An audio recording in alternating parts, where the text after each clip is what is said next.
کیا آپ نے کبھی یہ سوچا ہے کہ اللہ ہمیں صبر کرنے کا کہتا کیوں ہے؟ وہ کہتا ہے کہ اس لیے صبر کرو کیونکہ تمہارا اللہ تمہیں اور تمہارے دل میں آنے والی دعاؤں کو تم سے زیادہ جانتا ہے۔ تمہیں صبر اس نیت سے کرنا ہے کہ اللہ تمہاری نیت دیکھ رہا ہے، وہ تم کو خالی ہاتھ نہیں لوٹائے گا۔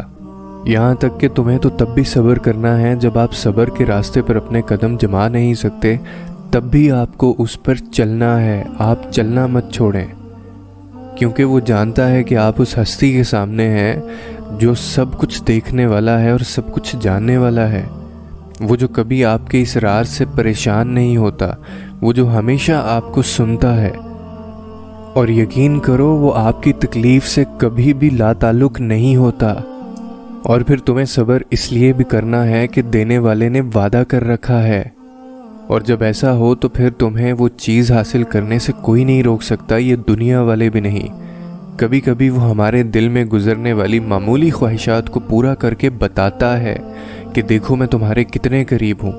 ہم اپنے رب کی حکمتیں کبھی نہیں سمجھ سکتے، اور یہ تو اس کی صفت ہے کہ وہ آزماتا ہے اور ہمیں اس آخری حد تک لے جاتا ہے، اور پھر ایک دم سے کچھ ایسا کر دیتا ہے کہ تمام زخم ایک ساتھ بھر جاتے ہیں کہ ہمیں یاد ہی نہیں رہتا کہ تکلیف آخر تھی کیا۔ کیوں مایوس ہو جاتے ہو لوگوں کی باتوں سے؟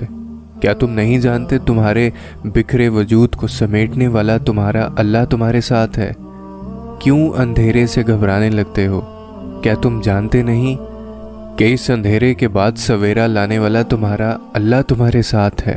اور میری بات ہمیشہ یاد رکھنا کہ جو چیزیں اب بھی تمہیں سجدہ کرنے پر مجبور کر رہی ہیں نا، وہ چیزیں اس کی جانب سے تحفہ ہیں، اور وہ خواہشات جن کے لیے تم اب بھی دعا کی غرض سے ہاتھ بلند کرتے ہو، وہ اس کی جانب سے اشارہ ہیں۔ تمہیں بس اپنے یقین کا سلسلہ جاری رکھنا ہے، اور پھر دیکھو وہ معجزوں کا سلسلہ کیسے جاری رکھے گا۔